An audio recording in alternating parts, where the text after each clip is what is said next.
Hey guys, this is Margie with the Wanderlust Collective. Welcome to my Art as Therapy page. So when you click on the link, it'll bring you right here to this page. And I just wanted to discuss acrylic courses. Mainly introduction to acrylic. So if you hover over acrylic courses, you'll see two courses in there. I want to focus on, oh my goodness, Introduction to Acrylics course. I'm just going to click on that and it'll bring you straight to the page, and the first thing you're going to see are the materials and supplies list. So this is basically every single thing that I used for this course, all the acrylics and mediums, and I even used paper plate as a palette, but we'll go over that later. And if you scroll down, you'll see links to everything that I use. So just click on that. It'll take you straight to where I purchased it, and you can purchase it if you need to. And I just want to go up to the first video, which would be introduction. I'm just going to go ahead and click on that.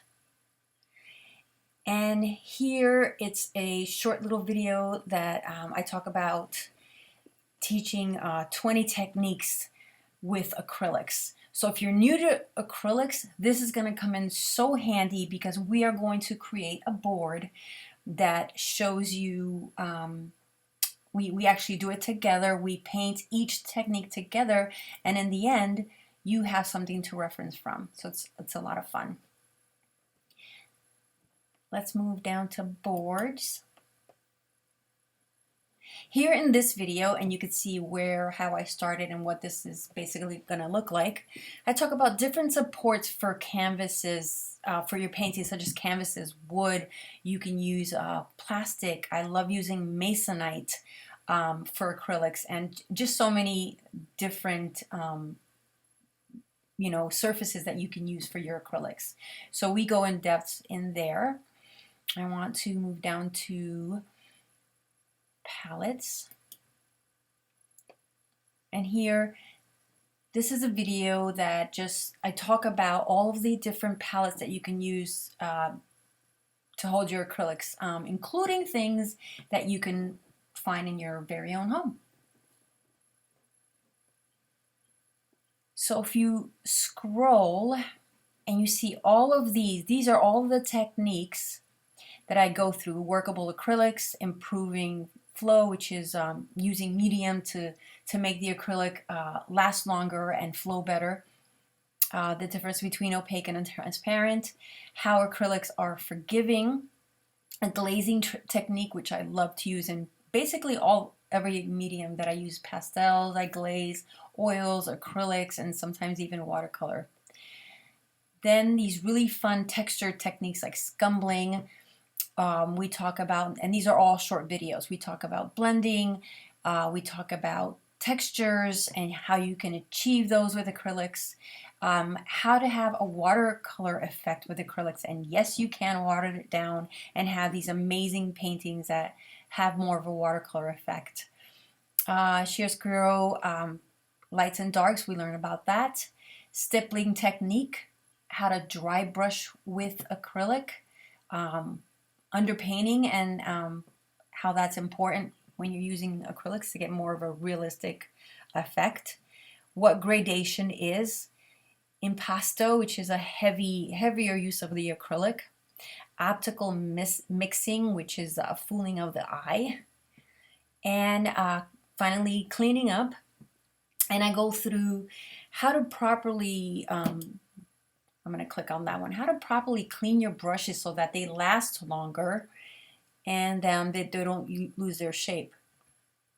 I just want to go down to, let me see. I know I talk about the boards. I want to show you the end.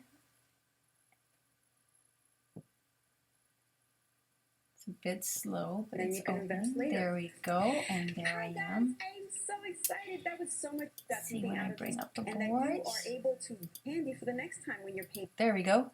So you could see that we are going to be playing with each technique, and we actually get to do it, and you're going to actually build your board with me if you follow along, and you'll have all these techniques on the board for when you need to reference them later. So this is really great to practice, you know, to look at, to practice with, and to remember each technique, and you'll have fun using them in your paintings. Now, I provided a PDF, and this basically goes really in depth about each technique that I show you today. And also, let me just bring it over here. This is the PDF when you open it, and you'll have here what acrylic paint is, the palettes, keeping it wet, everything that we just discussed, the flow by using medium, the difference between opaque and transparent, and there you can see a painting I did. So you'll see examples of how I used these techniques. Supports, of course, that we just spoke about, what effects you can have just with glazing alone, which is really exciting, how it can make your paintings vibrant, using scumbling and just getting these really beautiful textures and really movement of the eye and color. Blending acrylics, how to blend your acrylics so that they're more seamless when you use them. How to create textures, and on and on. I can be here all day, but you can see this is another painting that I did, how I used these techniques in my paintings. So that's it for today. I hope you have fun. If you have any questions whatsoever, you can leave a comment below, or if you look right here on your right side, there's a private Facebook group. If you haven't joined, I highly recommend you join, because there are even more free short classes in there, and you get to interact, and it's a safe place where you can post your paintings and your drawings and get a lot of good feedback for that. Now, if you need to reach me, up here I have these icons, and you can just, this one's the email icon, and you could just email me directly. But if you really want to follow up and keep up with everything that's going on with the Wanderlust Collective, I have Facebook that you can join, Twitter, Instagram, and YouTube. It all depends on what your preference is. I hope this really helps you. Have a great day, guys, and happy painting.